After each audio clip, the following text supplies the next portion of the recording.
Gert Jõeäär, Rakvere rattamaraton edukalt finišis, esimene koht taskus, kuidas siis läks?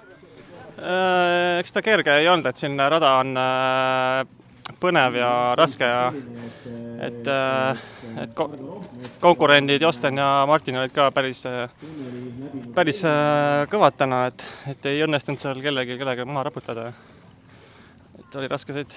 Eelmine aasta oli Martin Loo Rakveres võidukas, tänavu sina, kas oli väike kartus ka, et Martinile äkki see Rakvere rada justkui väga hästi sobib?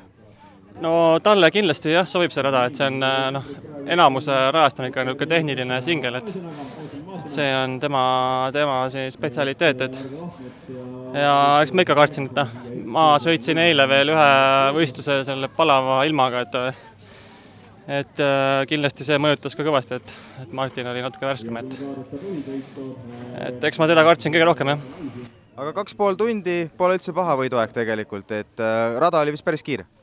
Rata oli selles mõttes, et kuiv ja kiire aga et sa pidi ikka silmad lahti hoidma, sest niisuguse kuivaga lahtist liiva on juba päris palju, et see on ka libe, et see nagu peab ettevaatlik ikka olema.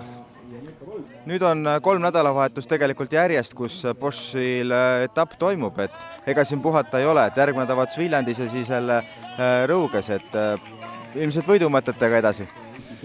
Jaa, kindlasti, et jah, et igale sõidule ikka võidumõtetega, et siin nagu puhata ei saa, jah, et iga nädalavahetus on siin see Boschi sõit ja siis veel tavaliselt mõni teine võistlus veel, et siin nagu nalja pole, jah.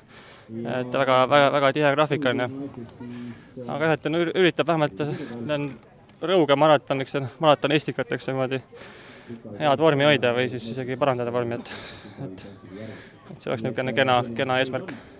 Kena eesmärk, aga edu jõudu sulle, ole tubli! Aitäh!